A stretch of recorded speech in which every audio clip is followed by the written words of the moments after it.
Hello, welcome back to Moon to Moon. It's been a minute. I've been in a quiet incubation process so much of this summer. I know so many of you have as well. I've missed being in the recording space here, and I'm fumbling in the dark a little bit to discover how to be here in who I am now. Got to begin somewhere, so let's go. My intention this episode is to bring you another chapter in the series that I've been offering, where I've been moving through different chapters of my career, honoring 7 years of being in this mystical, entrepreneurial, erotic path with myself and with anyone who comes into my business ecosystem and my relational ecosystem, which started 7 years ago this past spring. And I've really been enjoying this process, and I've loved hearing from those of you that are appreciating these. They're meant to be contemplative celebrations created in trust that something supportive will come through for me and for you as you resonate with the things that I was learning in different chapters and can take or toss according to where you may be right now as you hold your own dreams, as you honor your yearnings for how you want to participate here. And I love to connect to wisdom, and I love to share that wisdom with you. So thank you for being here. I want to share first that this is more time sensitive. If you are listening September 5th through 8th, which is across the long weekend of the full moon lunar eclipse in Pisces at 15 degrees, so very close to my dear sun. My sun in Pisces is at 1348. I'm offering a huge sale where I'm discounting current offerings, like things that are currently priced at my website, 50% off, and things that are decommissioned or are in the process of being composted at 75% off original prices. And so I'm offering basically everything I've ever done, except for those containers that are like deeply about community and about the live experience in community. So you won't see the Magician's Table, you won't see Unshaming Your Chart, and you won't see any of the Emergent astrology material, but you'll see everything else basically. So if you want to just go and snatch these up while they're available, I haven't done a sale like this since the early April eclipse of 2024. Now is the time. Everything is already showing its eclipse pricing. You don't need a coupon code. You just go in and pick the price tier that's like eclipse sale September 5th through 9th or 8th or whatever it is, and just put it in your cart. I'm also sharing a link through my mailing list where you can bundle all of the 75% off offerings into one package, and then it's further discounted another $200. So if you want to be able to get that bundle, you can join my newsletter. And every day over this 4-day period, I'll be sending everything out anew so that those who are just joining in can get the links, everything that you need. Have fun, enjoy. Much is being composted in my world. Like this is the theme of the chapter I'm about to share with you.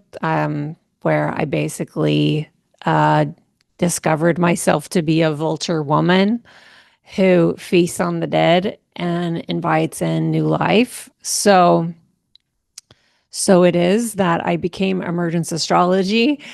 And I like to repeat regularly that anything I'm offering, I don't know if I'm going to do it again. Everything is up for composting if it's feeling dead. So the offers I'm sharing with you were taken off the shelves, often in full prime or on the ascent, where I ostensibly could have made a lot more money from them. But I just knew that something was dead and they wanted to be reborn in a new way. And I'm in a big process of that in my the structure of my business right now. I will be able to share a lot more about what's emerging for the Britton LaRue world, the Emergence Astrology School for Mystery and Magic, in the next month. I can't wait to share.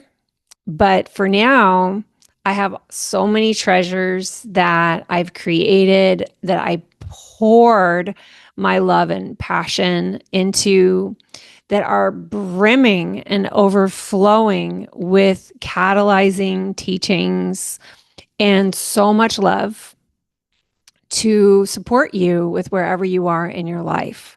So there will be a link in the show notes helping you to join the newsletter so that you can get all of this yummy stuff. If you're listening out in the future, I'm sorry you missed it. Very occasionally, I offer sales. And so if you stay close to my space, like by being on my newsletter, then you will always be sure to know about whenever I'm running some kind of flash sale, which I do sometimes just when I get an intuitive hit to do, which I just did this week. So thank you to my assistant, Mary Kate, who helped me just put that together at the last minute as it just felt important to do it. All right. So that's the time sensitive content. Let's review where we are in the story. Okay, so if you've missed the first few chapters, there's a chapter from, I believe, the spring. I think I did it in the dark moon, either at the end of the Taurus cycle or at the end of the Aries cycle, called The Quickening. And in there, I share all of the really change-making patterns that were getting set into my personal self-care, personal self-reflection, personal self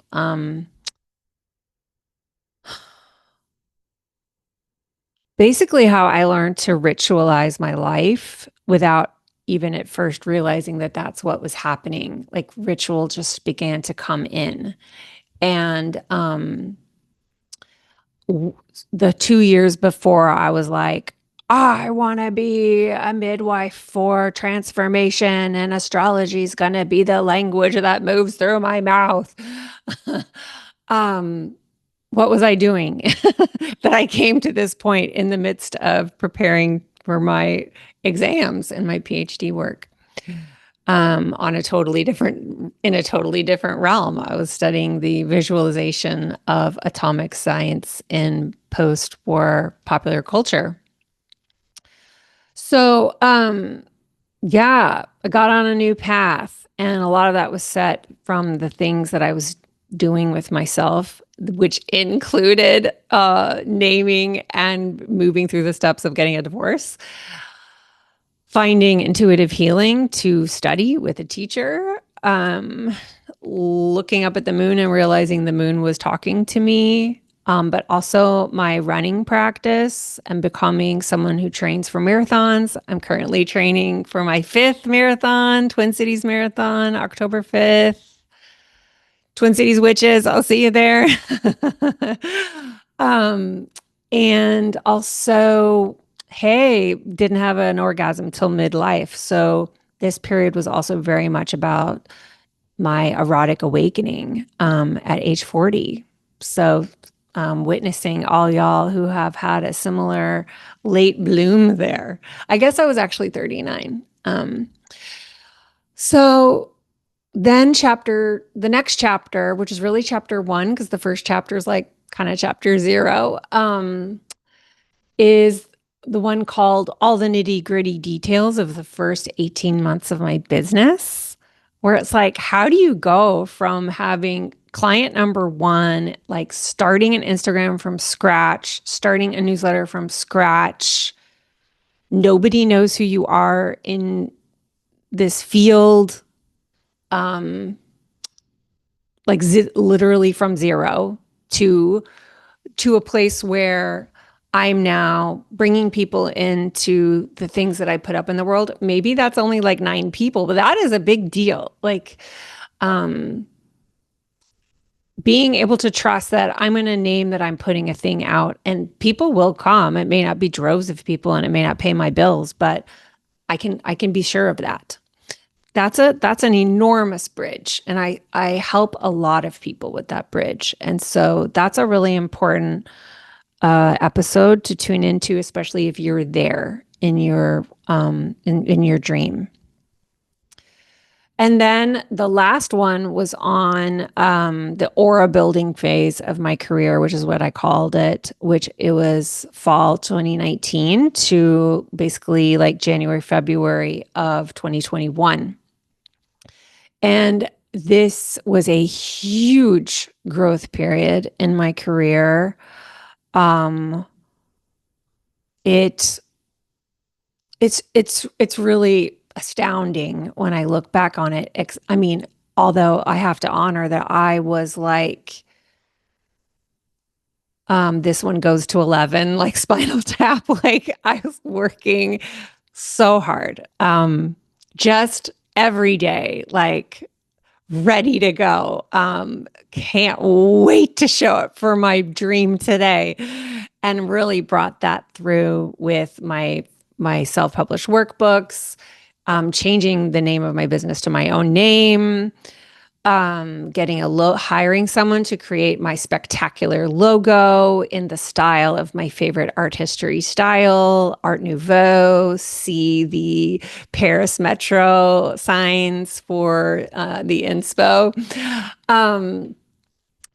And then putting out my first big classes, Neptune Vibes, Soft Strength, and Medicine of Autumn and Medicine of Winter, and then charting your course, which is part of this sale, which just was like announcing, like, I'm a teacher of astrology, watch this. And several people from that class are now my co-teachers. They're still my dear friends and collaborators. Like, it was a very like rich space for bringing in, like, in a destiny kind of way, core people that became central to what came next. And I had my first huge photography session. Photography is a healing practice. It really is. It's an imagination expander. And then that all kind of built up towards this huge download of the Magician's Table, which was like right around New Year's of 2020. And then it was just like this effervescent, just like, I believe in magic, watch this. And I just like let it come through, and like the people came, and the whole experience was just a dream come true. And that's really where I left off. And it's not that aura building is no longer a part of my practice. It's just that it became embodied. That was the period when I was like, I'm learning how to do this and I feel pretty skillful at it. And then it's just like, this is who I am now, this is who I am now. I'm a person who builds the aura, like it just becomes part of how you operate. So that's how I'm going to be approaching the next topic, which is Vulture magic and emergence. which are also connected to my logo, which has the Ouroboros, the snake eating its tail, is part of its symbology. So this idea of life, death, life is something that, really, really, really spoke to me when I was learning astrology and I was learning about witchcraft, and I was spending so much time and study and apprenticeship and fumbling around trying to figure out how to learn to do this. And I discovered Women Who Run with the Wolves by Dr. Clarissa Pinkola Estes, which is a classic. I'm sure many listeners have an old beat up copy. If you don't, you can always get one now because I'd never had it before. And Life, Death, Life, she writes it with like capital L, capital D, capital L with hyphens between. Like it just really opened me up as someone who had a lot of death across the first half of her life and kind of didn't know what to do with it all. And I thought death was the end, and that life was like just waiting for the end. And I didn't realize that this is the cauldron, that this is it. This is the thing. And it's also why I'm obsessed with Pluto, and I've always been a deep lover of Scorpio, the Scorpio archetype, underworld archetypes. Cave space is the class that comes from my absolute just joyful love for all that underworld mythology can brim up for you. And that is also in the sale that's this weekend because, dear friends, Cave Space is being composted 4 glorious years. It's time to let it come out as another thing now. So,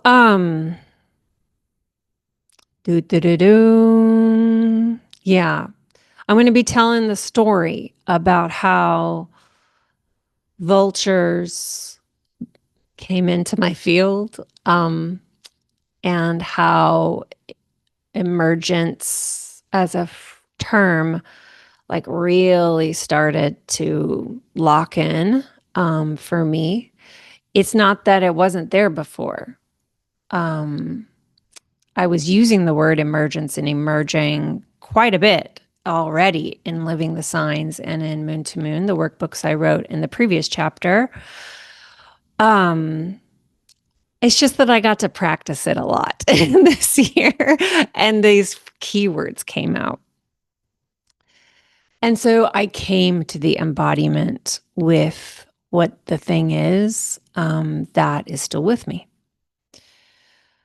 And this really like matured my practice and like just like deepened it in a way that these things happen when you are in apprenticeship with underworld teachers and guides. And so I was just seeing today in my journal that my longtime friend, student, collaborator, Jonathan Coe, had told me years in this year that I'm a Jupiterian Hecate, which is really quite perfect.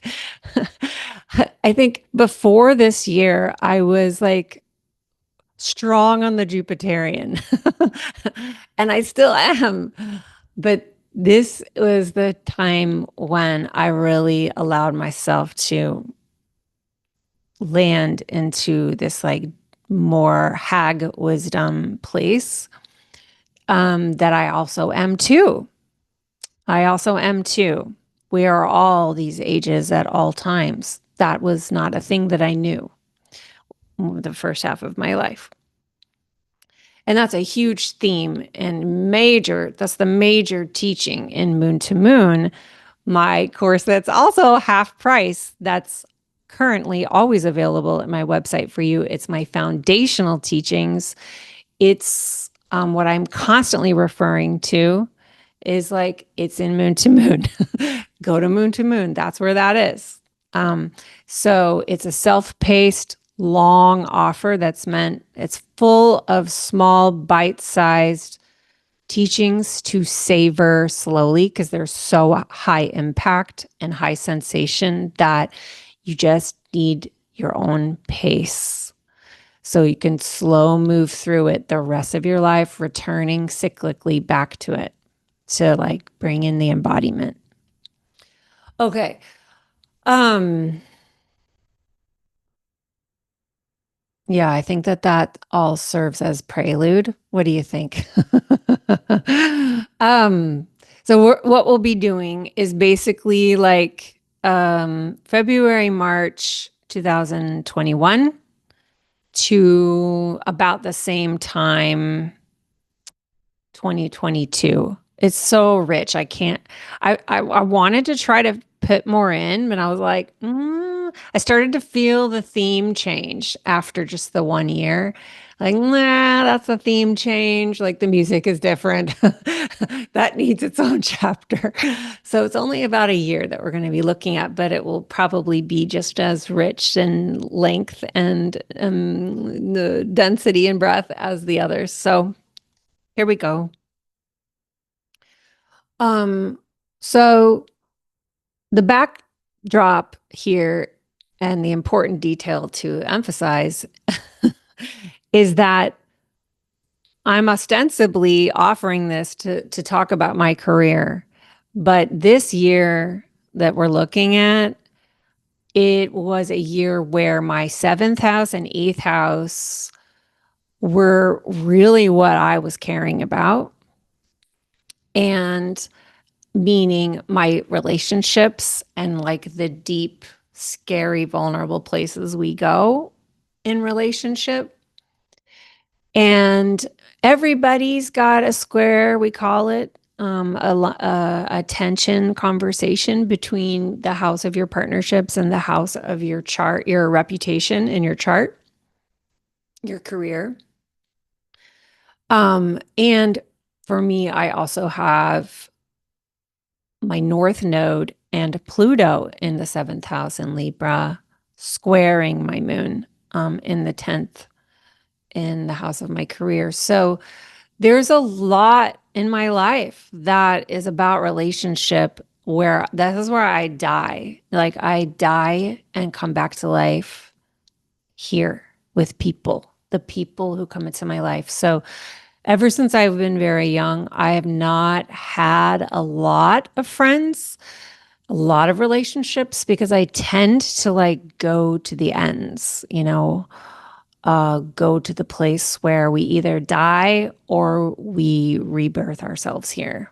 Um, and there's been a lot of destruction and mutual destruction and self-destruction in these spaces. I also have Uranus in Scorpio in the eighth, sextiling my moon, sextiling all my personal planets in the chart, actually. And so a lot of these deep places have been marked by sudden changes that have been absolutely life changing. Like I woke up and I looked one way and I went to bed with a white streak in my hair type of change. So, and I'm giving these chart details for all y'all chart lovers. I see you. It's fun. And for all y'all chart curious learners who are learning how to hear information like that and then receive the stories and then feel into like what this data has taught you about what can happen when you have these placements. Okay. So, at the time of this like effervescent glow, going through the sharing about Magician's Table and promoting it all of January and February.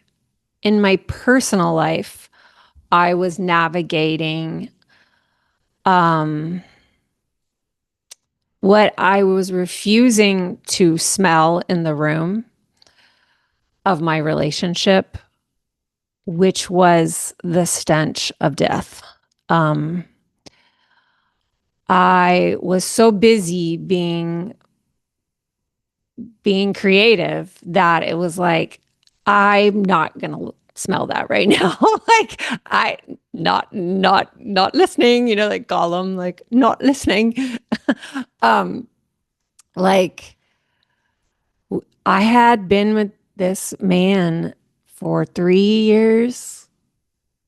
And it was a long distance relationship, which was wonderful because I was able to spend so much alone time. And when I was in Dallas, where I still live, and then I could go and visit and have just like very present time, sweet time. And this relationship was extremely nurturing. This is a human who's Virgo strong. And I felt very safe to basically be incubating who I'm becoming post a divorce, post the dream is that I'm going to be a PhD. I'm going to be like a college professor, post the kind of social life that I had prior. Just everything was changing so rapidly. This relationship was very, very grounding for me. I believed in it. I gave my all to it. It didn't occur to me that it would ever end. It really just didn't occur to me. Um, but with my growth,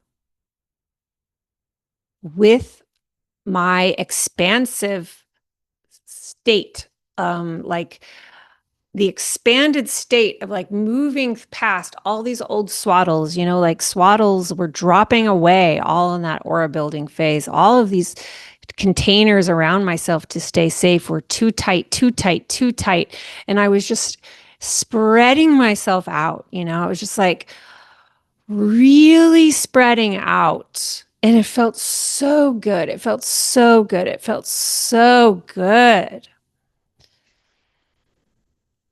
I wasn't really aware. Um, it didn't occur to me that like the relationship wouldn't fit anymore. I just knew that I was frustrated. I knew that I was annoyed. I knew that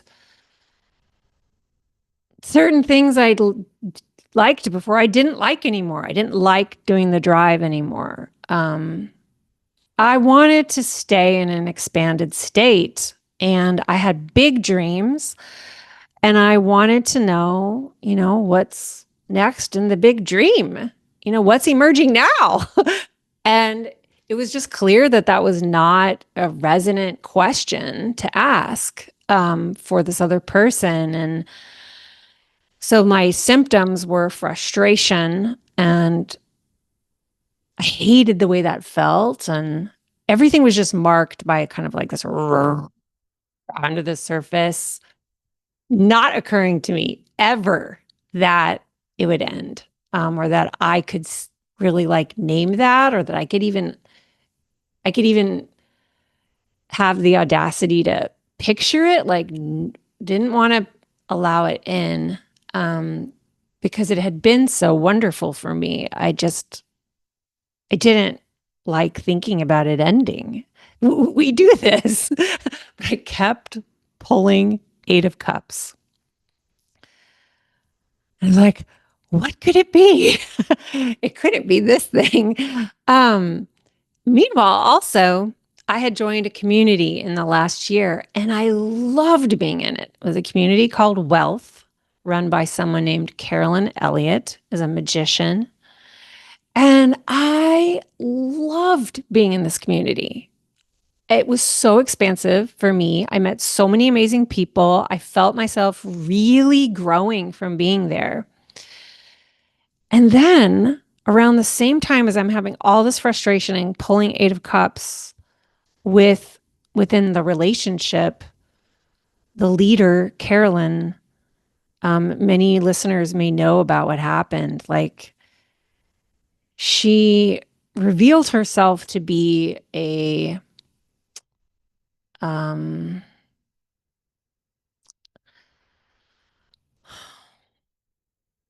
a leader who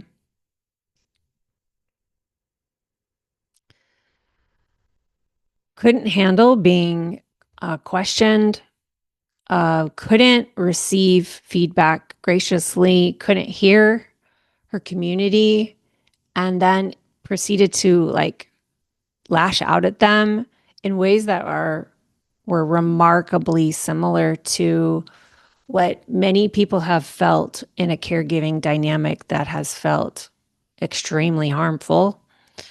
And it was this real awakening in my system. This is between Aries Taurus now, where I was like, okay, if one, like, what is my deal breaker here, Britain? Like, what's going to be my deal breaker in being in a community that I love, but with a leader like this? Like, how do we feel about spending our money here? Um, and then another thing happened, and it was clear that I had to go. And I marked it in my notes to name this like important moment for myself.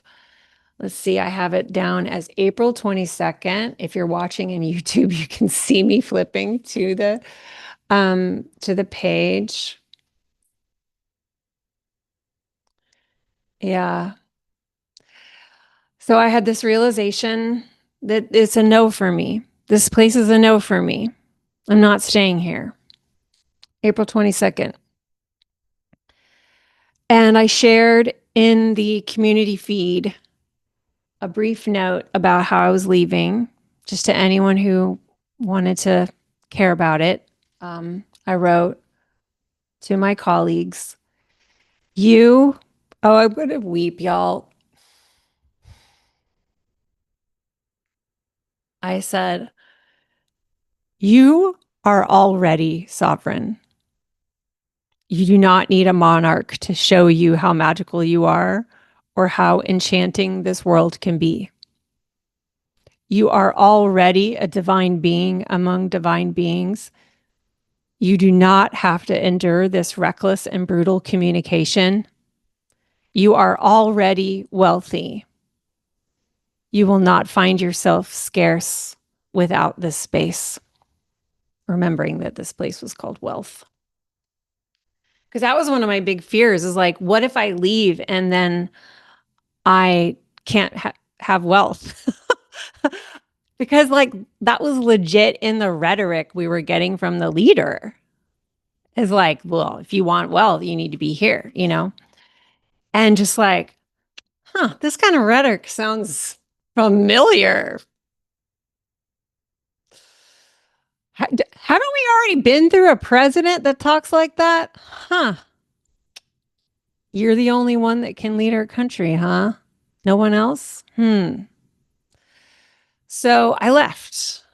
And it was this, it may sound small, but as someone who like grew up ceding my authority to the adults in charge, you know, to the leaders, this was this huge moment for my inner children to see me like, hey, hey, y'all, hey, family, inner family, we're not doing this anymore. We don't need this. We're fine.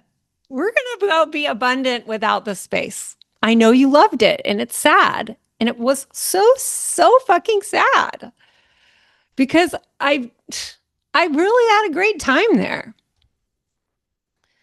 So I left. And then within a couple of weeks, I named what I was tired of. I named what I don't like anymore. I named what I wanted in my partnership and was basically told that's not what I want. And it was like, here's the opportunity again, Britain. Like, you named what you wanted. Now the other person has the chance to name what they want. Are you going to stay with yourself? Well, you've named what you want. You've named it. It's in your journal. You've listed it out. You've had ritual around it. Like, this is complete. Where do we go from here? And uh, my journal, and there was just so much grief. I mean, oh, it was just horrible. At the time, I couldn't believe it. But there was this other part of me that was like, I'm here. I know it hurts. Sometimes things end. And and I kept pulling Eight of Cups, kept pulling Eight of Cups. Many of y'all know this story. I realized, and then immediately recorded a podcast episode at a dark moon called the Emergent No, where I realized that the Eight of Cups is teaching you about the emergent no in your life, which is this no that's been under the surface, but for whatever reason, you aren't able to see it. You don't want to see it. There's an intelligence to you not seeing it. Trust that, believe in that. Don't shame yourself for how long you stay in a thing, not seeing it. These things need proper timing. I was in a place in my life where I had the strength to not really need that stabilizing relationship anymore. I had really gotten myself there from within. But in the aftermath of the breakup, it was still so hard. And I pulled the Justice card from the Brady Tarot, which shows this vulture with scales between its beak, and hanging from it on each side, that one side of the scales has an egg and the other side has a skull. And I'm reading in the Brady Tarot guidebook written by the glorious Rachel Pollack, and talking about how in like the cleaning properties of vultures when they eat, like what they offer to to the ecosystem, because they like clean the carcass, and they are able to take in like any like thing that might hurt other beings' system. It's okay for the vulture. And that in ancient Egypt, it was believed that the vultures were all female and that they impregnated themselves with the dead. And I just saw myself in this moment as this like vulture woman creature who could just feast on this carcass, the carcass of this relationship, the carcass of that community that I'm not a part of, and just let the greases run down my chin and onto my breasts, and just delight in like the experiences that I got to have and the things that I got to learn, and like how amazing it was that I got to have that, and all that it has taught me about being human and the emotions we humans get to feel and being here, and just letting all of that impregnate me with the will to new life, and like trusting that new life is coming and I don't even know what it is, and I'm just going to let my belly get pregnant. It was so helpful. And I shared it in a Dark Moon download, and it was only from feedback from community that people were like, oh my God, this vulture magic thing is really helping me. It was like, it's helpful to you? It's helpful? Like it wasn't occurring to me that, what I was learning, like, was going to be so powerful in my career, because I'm over there just suffering and sharing about it, and sharing like how the wisdom I'm getting from my cards is supporting me.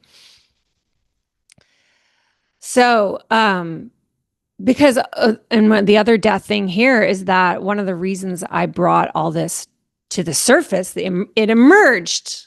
What does Britain really want here? what emerged was I want to move. Like I wanted to move out of my house. It felt too small. My daughters were becoming teenagers and I had more financial like spaciousness. And I was just like, I can't live here anymore because I lived in this neighborhood of like these tiny little adorable cottages. But like, I don't want an adorable cottage anymore. I need more square footage.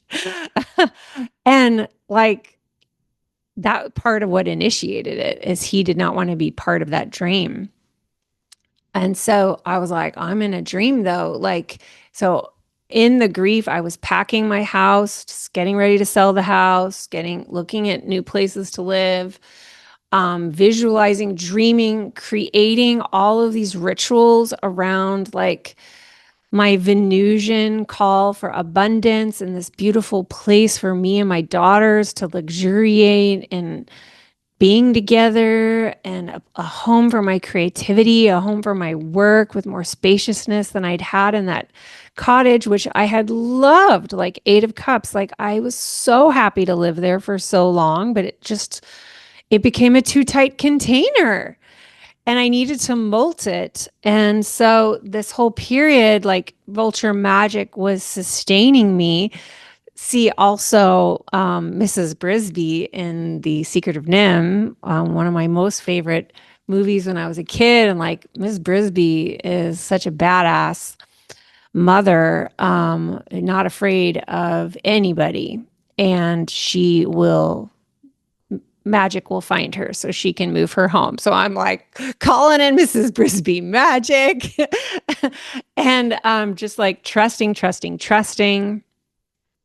I'm moving through Magician's Table during this. Like these incredible human beings are watching me steward this like treasure of an experience while I am like personally collapsing. I'm still stewarding it. And it's my work is helping me get through, like my gifts are helping me get through it because it feels so good to serve and it helps me like lay down my pain so that I can be of service, and that feels so good. So at the time I also did like eclipses were Gemini Sag, and I held a really cool webinar with Jonathan Coe at that time. And then I started promo for Soft Strength year 2.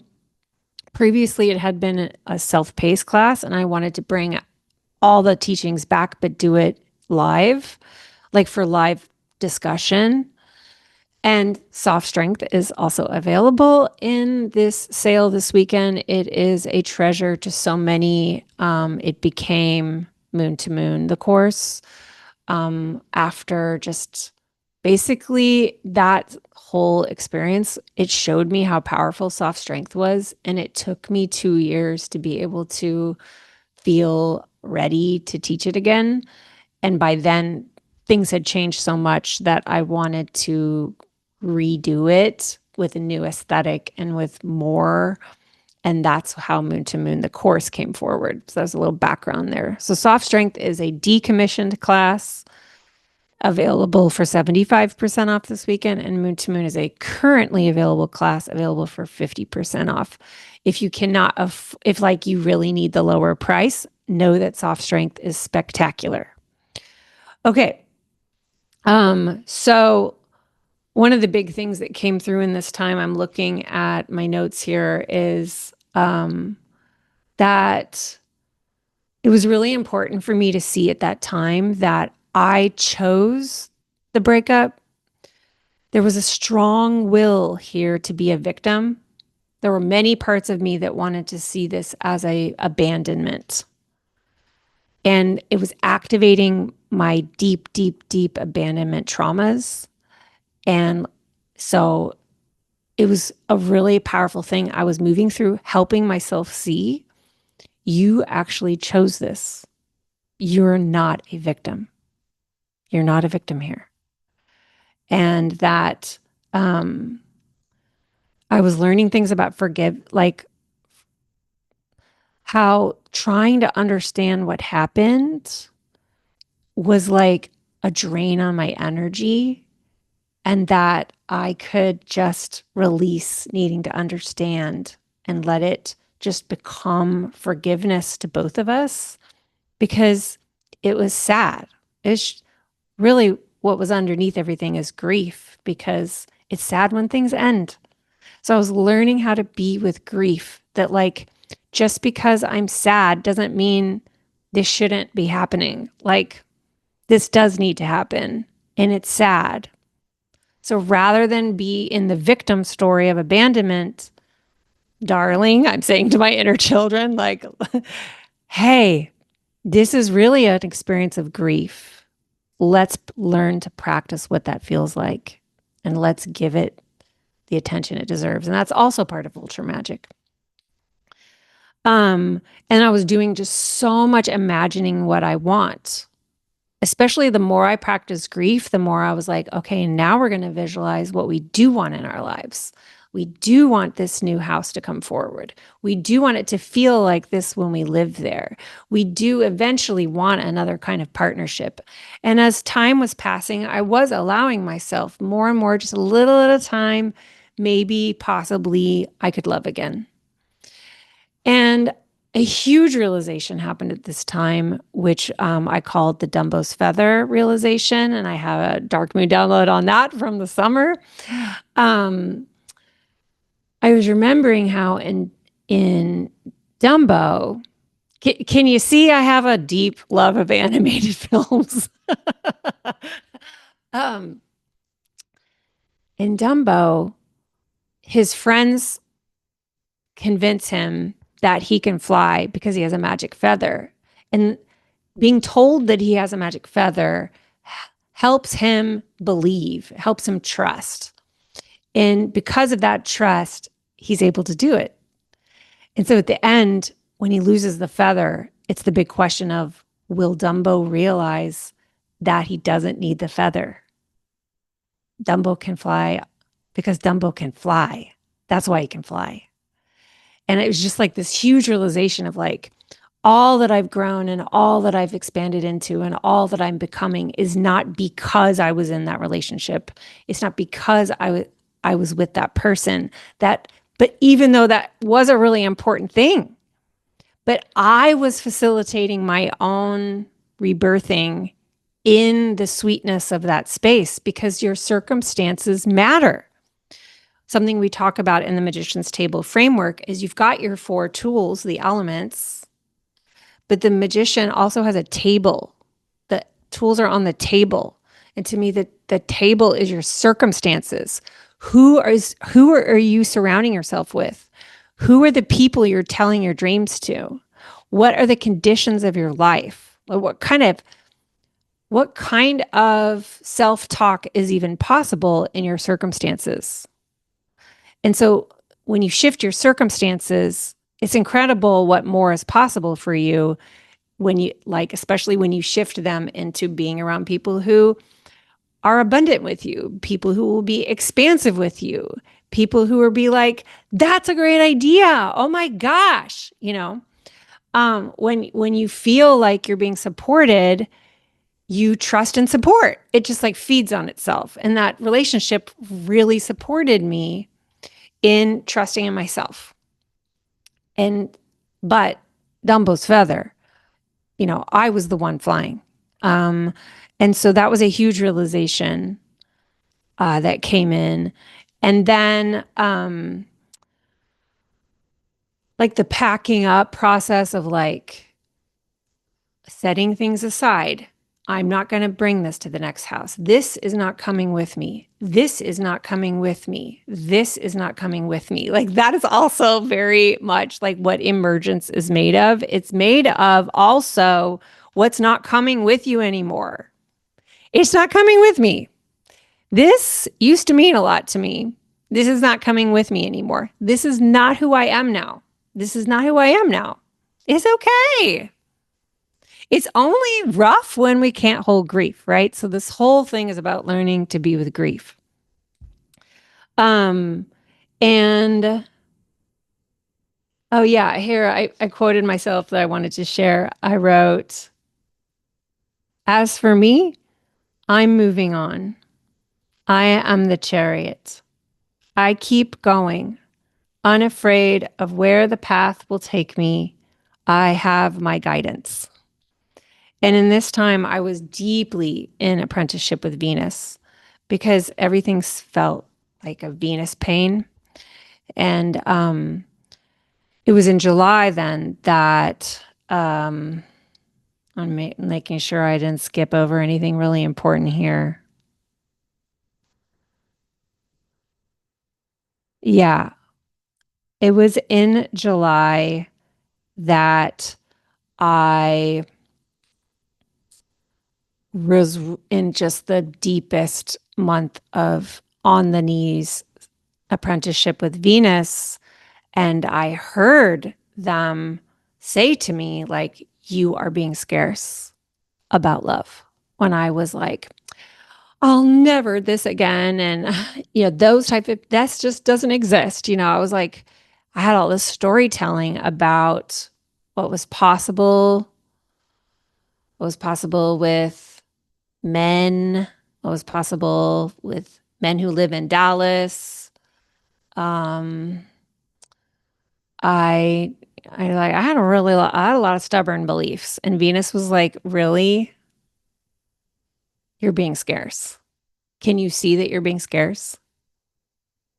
And that was hard to look at, but um am I a student of my practices, or am I not a student of my practices?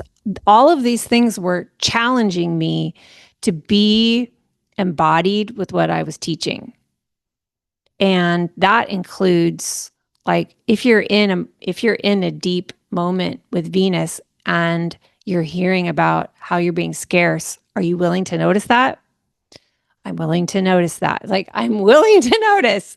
And one of the things I was willing to notice was that I had a belief that if I wasn't partnered, I wasn't erotic. That if I wasn't partnered, I didn't know how to be sexy. And found that very interesting that I had drawn that conclusion, and was just like quick to be like, you are erotic. Your eroticism has absolutely nothing to do with whether you're partnered. Like, none. No relationship. You don't need to be in a partnership to be a fucking erotic force of nature. It's just like, so yeah, at this time, then I was just like kind of coming back to life, feeling my erotic force coming forward again. I'm still living at my mom's. I'm like sleeping in my brother's old high school bedroom. It's just like, I'm not here because I'm a baby. I am here because I'm a grown up, and we're getting a new house. Because the house I got, it needed some work that I was terrified to oversee, but willing to do. And yeah, it was at this time that I got some really great promo from someone named Sam Garcia, who's a fabulous witch who teaches on business. You may have heard of Sam's book. It's called like Regenerative Business. I don't own the book. I do adore Sam's teachings. And she had this container called Alchemical Business Intensive that I don't believe she has anymore, but it I was like, I'm signing up for this mentorship, because the offer was like, we start in October, but if you get it now, you get a session with me and like access to DMs or something. So I was like, I'm giving this to myself. And whoa, like that set me on this huge leap again. Like, I felt myself when I spent that money, I felt everything around me expand, as it was like, we're doing this. And I knew I had my big second round of Charting Your Course promo coming in August. Charting Your Course is also for sale this weekend. So this is going to be the second iteration. Now, mind you, the first iteration, I made a total of like $600. Like, I'm sure it was less. No, I'm just kidding. It was like $6,000, $5,000 to $6,000 for the first year, for an entire year of work. So that's not very much money. Okay, you can't live on that. And I was like, this is like, my workbooks are out now. Like, my podcast is out now. Like, this should be a great promo. It's going to be a great promo. I can't wait. And I'm going to have Sam Garcia by my side. She's going to help me um, bring in people and stay strong. And Venus is helping me stay stress that I'm an erotic being. And like, we're doing this.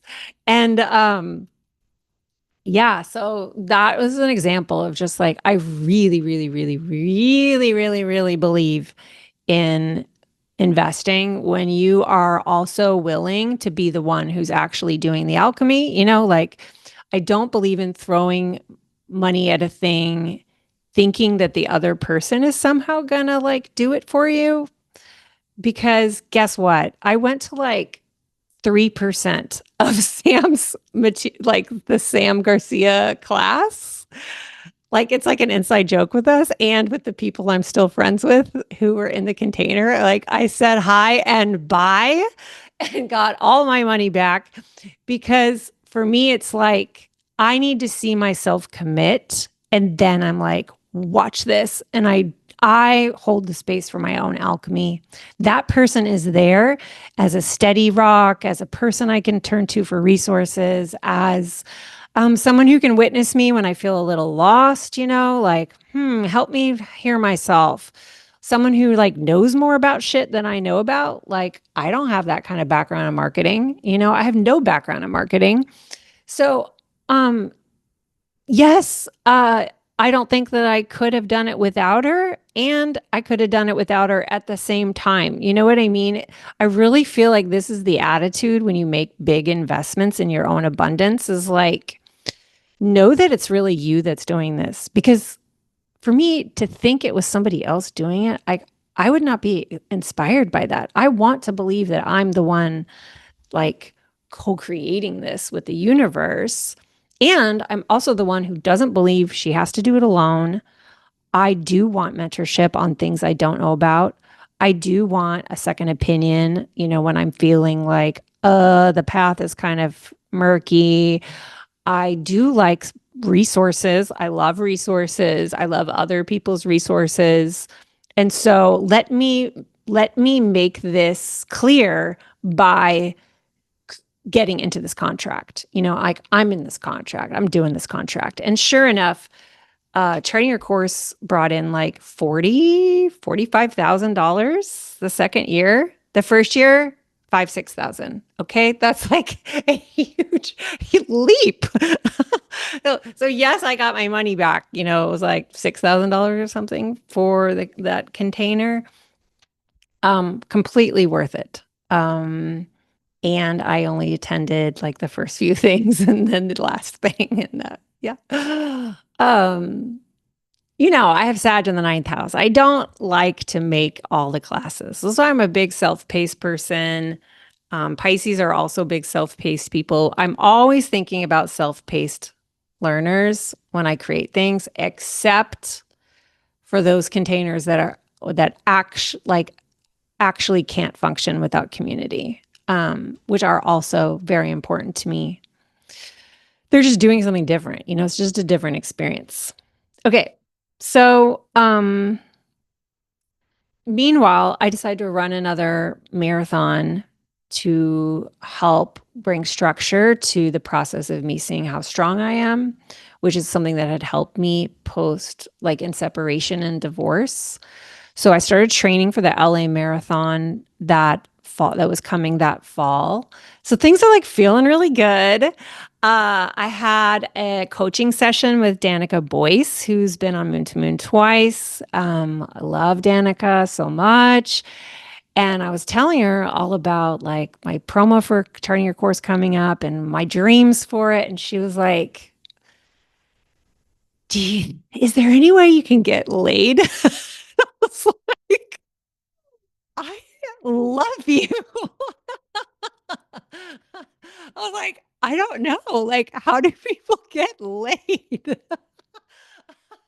And we had a big laugh, but that really was in my mind. Like, yeah, I want to like I'm going to get through this promo. It's going to be so fun. And then I'm going to celebrate and I'm going to get laid.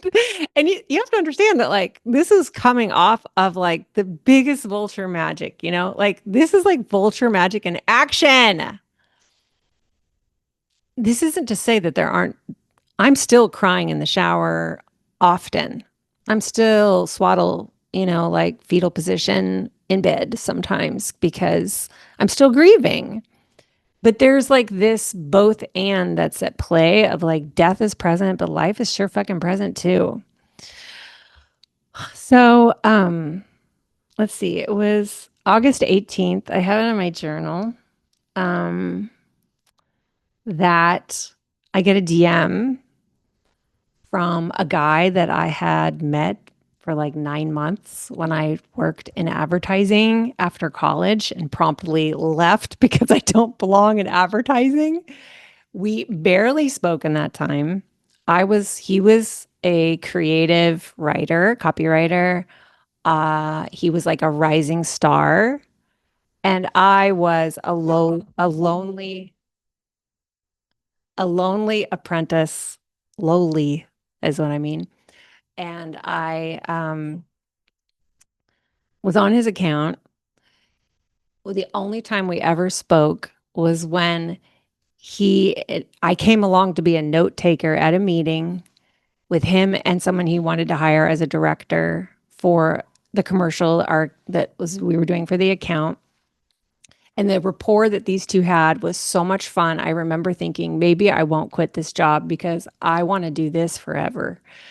And later that week, he asked me if I was single and if I wanted to go on a date with that director.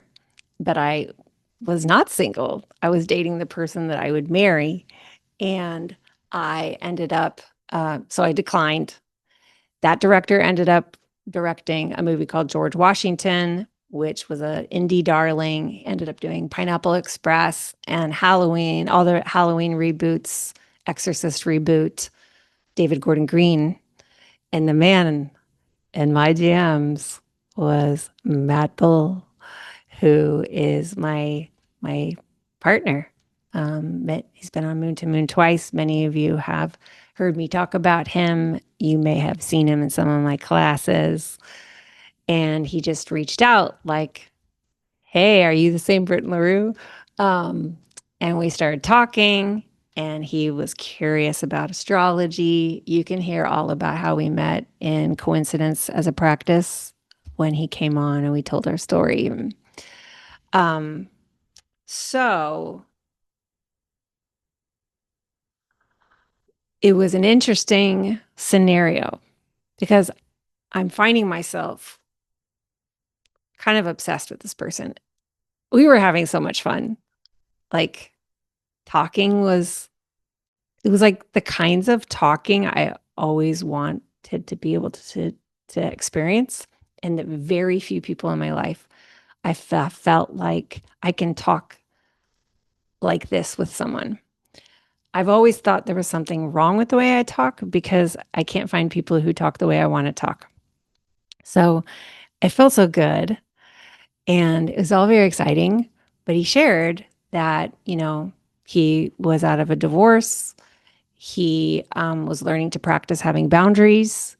He was learning to practice intimacy within sovereignty, and that he was not going to be interested in like a monogamous situation.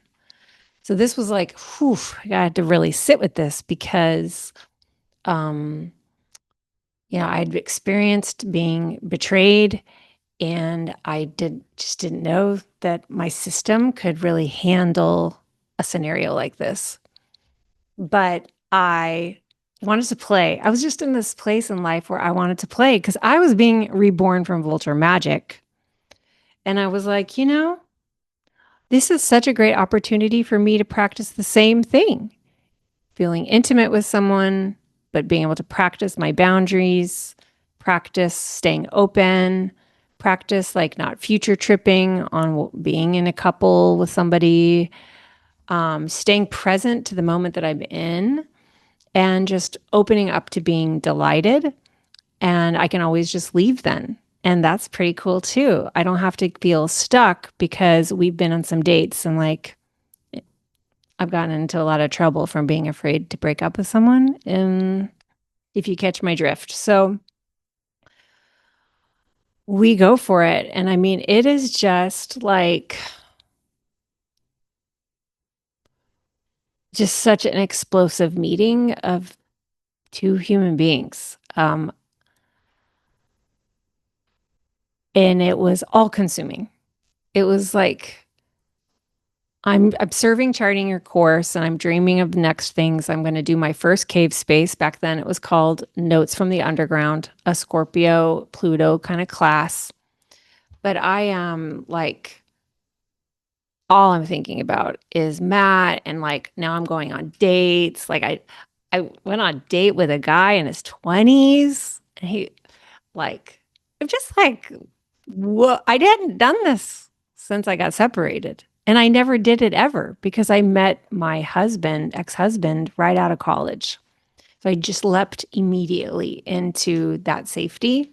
So I've never done this before. I'm holding myself through these questions around like, what do I want? What am I curious about? What do I know that I don't want? And practicing, this is a yes and this is a no, this is a yes and this is a no, practicing tuning into myself.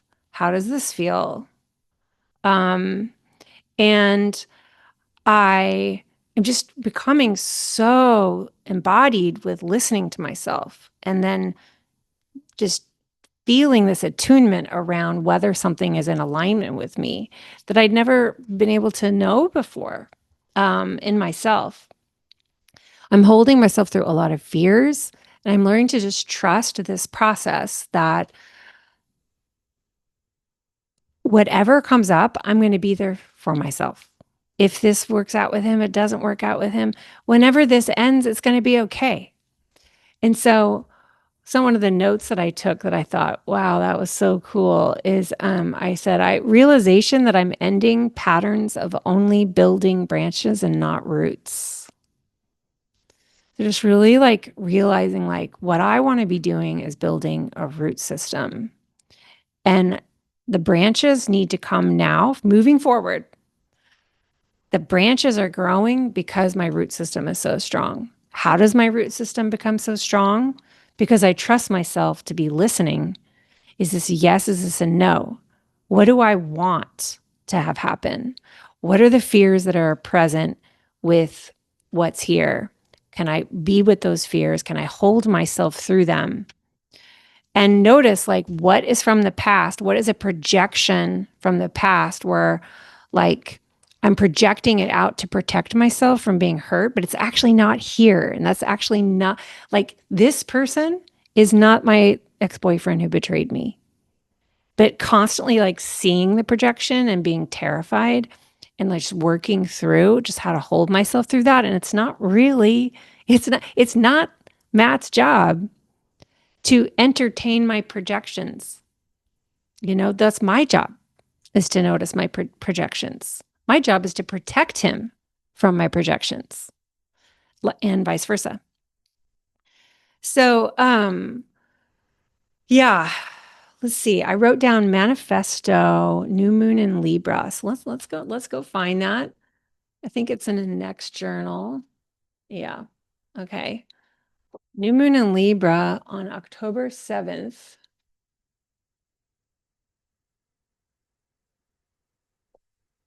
Um, I've just been having so much fun going through all of these.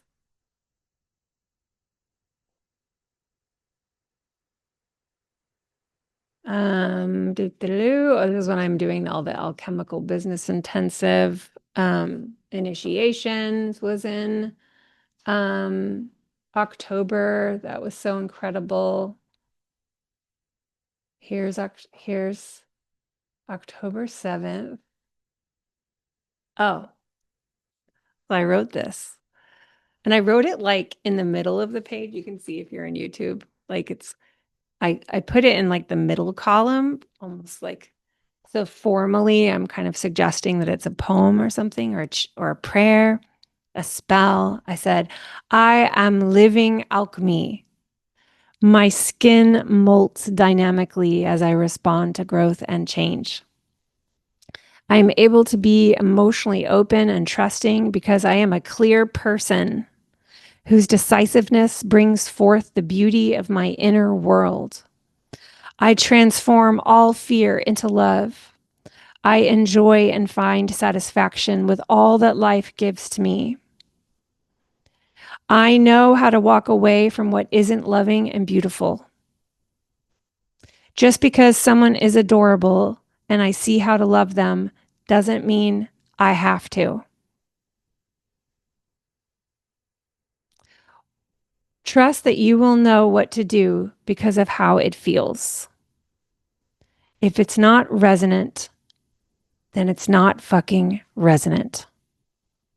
I'm learning to be a queen, enthroned and crowned, naming what I want.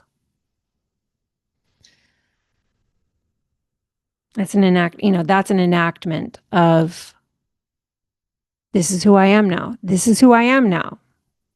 I am this person, with a lifetime of thinking I'm not a clear person. I am a clear person whose decisiveness brings forth the beauty of my inner world.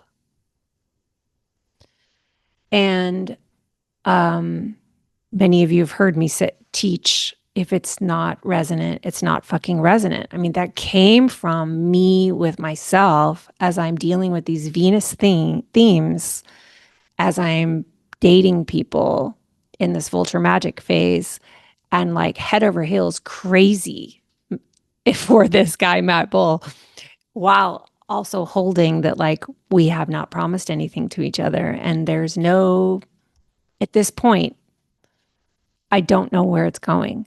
All I can do is show up every day and ask myself, am I enjoying, how this is going? I know how to walk away from what isn't loving and beautiful. It's like, can you trust that? Can you trust that? Okay, well then let's go. Let's go experiment. Let's go see what happens. Like huge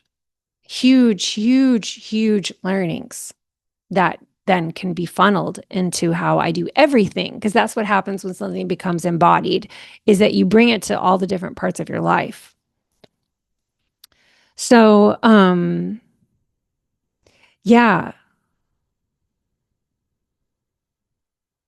I'm noticing the next thing about this time period is I had this realization that from this experience of Vulture magic and emergence and life, death, life, that I wanted to get this beetle tattoo from the Thoth deck moon card. The moon card is associated with Pisces. And there's this beetle that's lifting a sun up at the horizon from the dark, and ancient symbol of transformation and renewal. I wanted to get it, but I didn't yet know when, and I didn't know yet where I would put it. At this time, I hosted the first cave space, and this really wild thing happened to me, which is the person that I had been paying for 2 years to give me monthly tarot readings, and who all knew all of my vulnerabilities and who held space for some of my deepest intimate fears and longings, who I thought was a mentor and someone who celebrates me, became so threatened by the fact that I was putting out a Pluto class when they were putting out a Pluto class, even though I had told them in the spring, I'm doing a class on Pluto in the fall.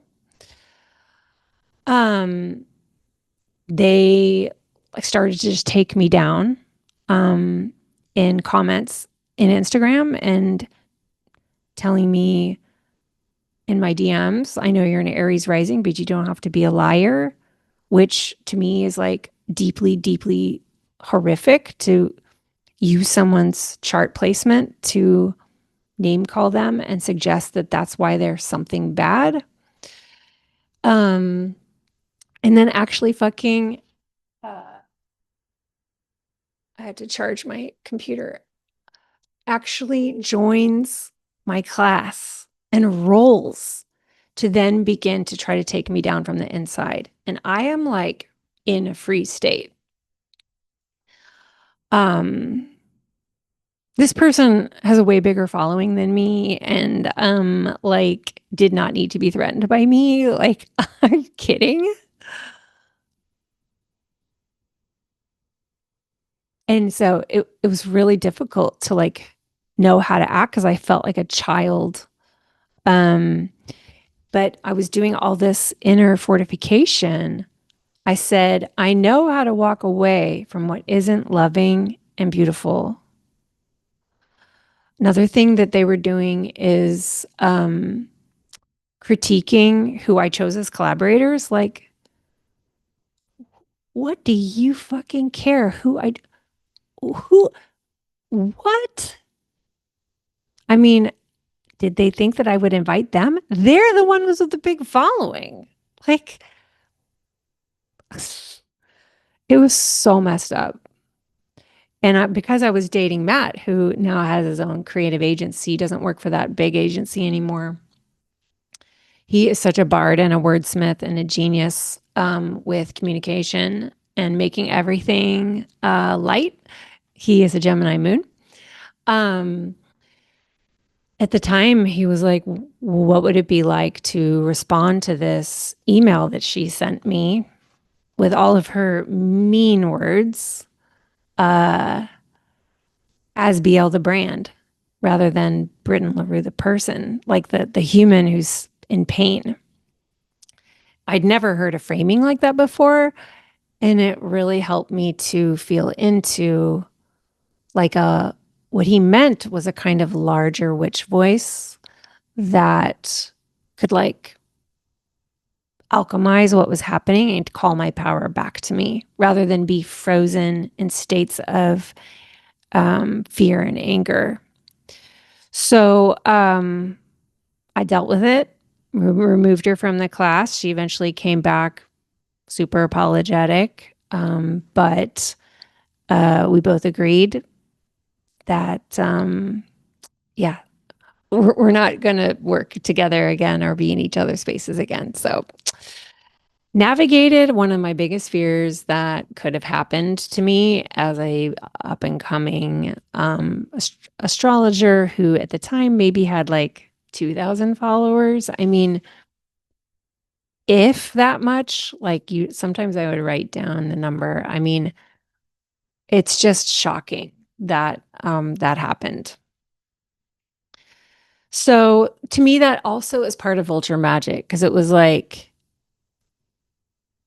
I saw in that moment the powerlessness of how I felt as a business owner. And I really moved through allowing kind of like this child, like naive, like kind of like powerless me to just compost. Like that story's got to go. I'm a strong woman now, you know? And I can do this in ways that are integrity. Like I'm not going to get pulled in. I'm not going to be enmeshed.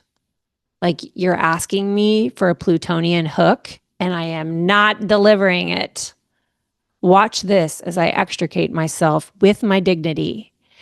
And I did. And that's a rebirth because I'd never known myself as a person who could do that. So we're moving along, and what's happened now is that Matt declares his love for me. And I really don't like that because it's just like more information to hold while we're still holding a non monogamous state. And on a night when I knew he was with someone else, it was so horrible. Just I tried everything that I could to alchemize it into compassion for him. But it just felt like self-abandonment. And so I wrote this incredible poem where I let him go and I shared it with him the next day. And he was so moved by how I had my own back and how I did what I said I would do, which is if I don't like how this feels, I will leave and you will not be a bad person because I am leaving, but I just have to love myself. That, yeah, that really like, I, I was already like 99% his dream girl, and that really like solidified it. So then we started to be a monogamous couple. And this was then also strange because it felt so amazing and right, but it was also very scary because it was almost like the openness was keeping us safe before, and now it was like not a safe feeling because now I really could be betrayed, because if he was with another woman, it would now be betrayal and not be because of a consensually open relationship. And so I'm holding myself through everything. I do get the tattoo because I'm having these huge realizations about trauma and my dad and my dad's death and my right side, and how my forehand in tennis like was really messed up after my dad's death when I was a teenager. And there's something like left side, right side that was really powerful coming through around healing and rebirthing myself. So I decided I did want to get the beetle tattoo on my right wrist as a signal to myself every day that I have wounds, I have pain, but I also I am committed to the alchemy of emergence and the alchemy of vulture magic, and I am a vulture and I am a beetle, and I am a snake. And yeah, I got the tattoo, and Matt says to me, if it could move, it would move like you, elegantly and alienly, which I just so loved because it just felt like I'd never been so seen before. Elegant and alien. And this is just a simple little way, but there were so many gazillions and gazillions of ways that his gaze and his attunement was just really important to where I was going next, because it was like he was seeing me in ways that I didn't think anyone could see. I thought they were invisible. I didn't know how to embody a thing that people couldn't see, and I wasn't quite sure if I could see. Um, it's a fascinating thing because as I was learning so much sovereignty, I was also learning how impactful it is to be in circumstances where someone sees you in ways that feel so magical and feels so true and feels so expansive and so much bigger than you dared allow yourself to imagine anyone else seeing you. Like maybe I could see it, but having him see it and say it made it feel so much more real. And in this way, I do feel like molting and life, death, life, and moving with our business um, is affected by our circumstances. And our circumstances include our relationships, as I was speaking to earlier. And so, one of the things, I mean, among the gazillions of things that this partnership was offering me, is just like this much more expansive picture of myself. I mean, I really grew up to uh, like, don't take up too much space, like, um, who do you think you are? Like a lot of that, a lot of who do you think you are? And he's over there like, do you remember who you are? Like, just inviting me to like spread these wings out, And it was just, is it safe? Is it safe? Is it safe? Is it safe? And having him there was it just felt so good. Yeah. So, to the last phase of this year, then that I will get into is really has a lot to do with this wild, wild, wild Venus retrograde in Capricorn, across December, January, and February of 2021 into 2022. Do you remember it? Like Mars came into Capricorn as well. And from the beginning of that, we were really struggling, me and Matt. Like everything that could trigger each other, we were triggering each other. Everything we each did when we were apart activated a trauma or activated a fear of some part of us. And we were just constantly projecting on each other and hurting each other. Then we would repair and it would be wonderful again. And we'd be in this happy, happy, happy, happy place. Like, who knew that anything could ever feel so good? And then we'd separate again and it would happen again. And it was like, it started to be really hard. It started to take me back to that place of like, at what point am I going to notice that this is not a loving pattern? At what point are you going to say, I'm not doing this anymore? And just like how horrific that felt when I felt like I had finally found this person who was unimaginable to my younger self, that it could be like this. When we were together, um, we had some incredible experiences, namely in terms of my work. I invited him to go on this like long hike. It was like 2 days of long hikes and help me to come to a stronger understanding of my business, a stronger understanding of the language that I want to invoke as I cast spells for my business, and like really get to the heart of the language that is what I am in the world and where I'm going with what I am in the world. And we had just like these really powerful sessions. He had me write an epithet to myself. Like, what would I like my tombstone to say? I have it in front of me. Here lies Britton LaRue. This is pretty vulnerable to share, y'all. Here we go. A woman who was fiercely committed to what and who she loved. Britton was an inspiring voice for millions on um, on a personal journey to know empowering change. Britton was most at peace in moments that deepened intimacy with her loved ones, with Source, and with the cosmos. It's kind of hard to read because there's so many like little scratch throughs as I was editing it.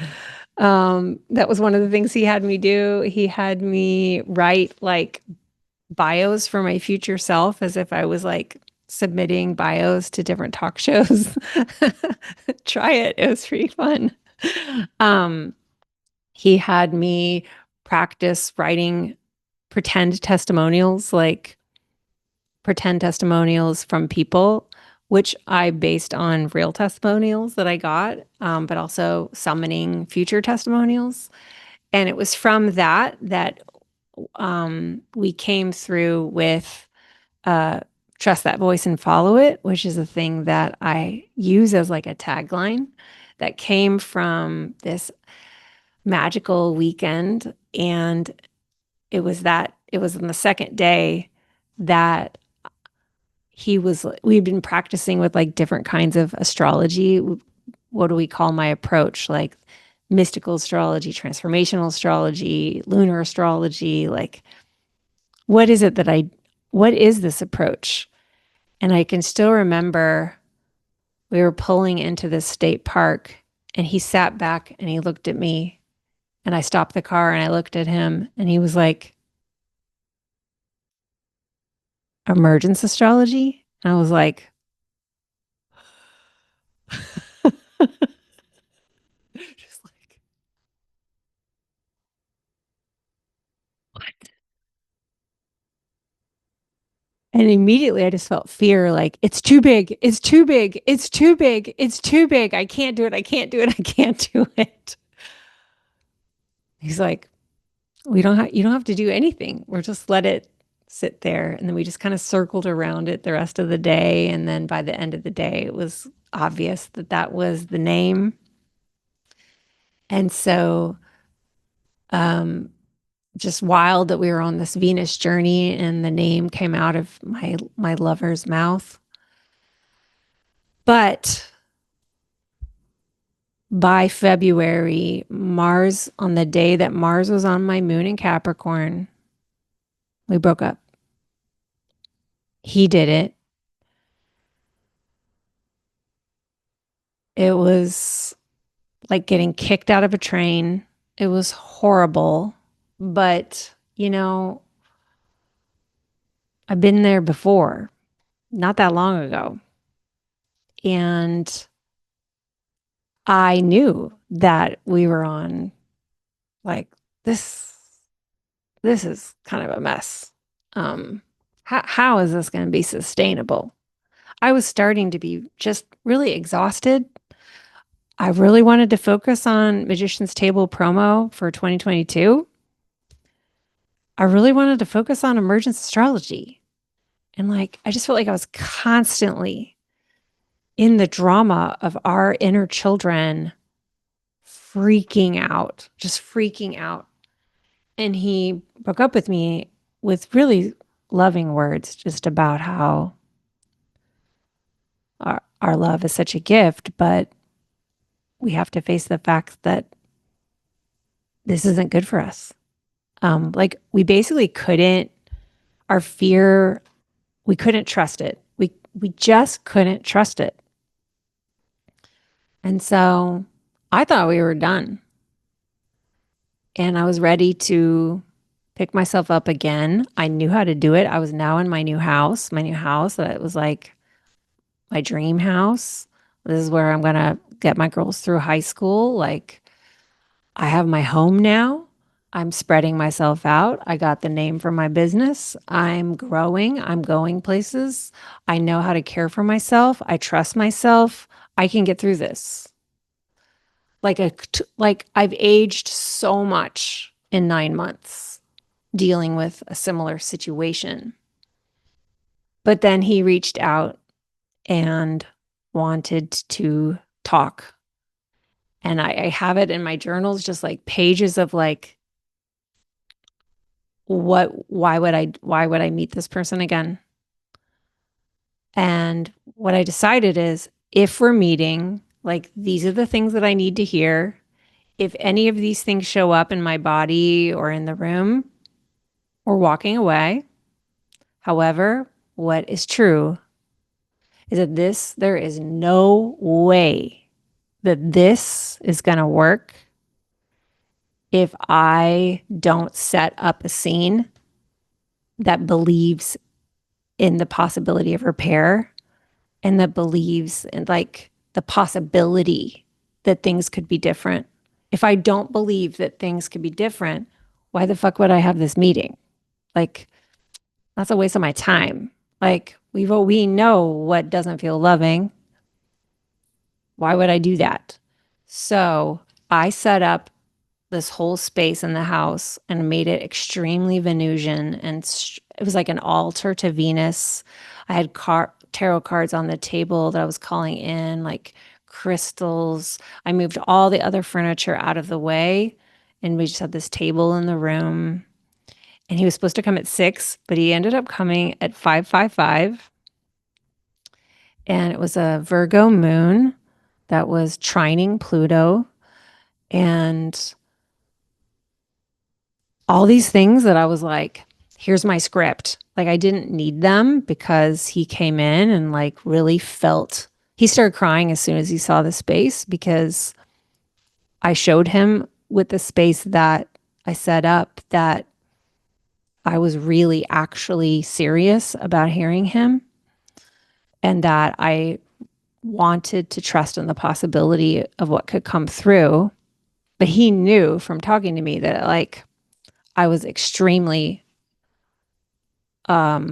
willing to walk away to take care of myself. So he came in and he said all these things, and I knew like this feels really good. Like, you're saying everything that I would want to hear. You're owning everything that I want to hear. Everything is here. Um, how does my body feel? Like my body is like really relieved. I'm excited. Okay, let's talk about how we're going to do this. Because the big thing for me was like, we can't be who we used to be. Like we have to actually die as who we were. As a couple, this is like the beginning. We have to be completely different than how we were. We used to get really excited by the pleasure pain axis and like really going to these very plutonic places.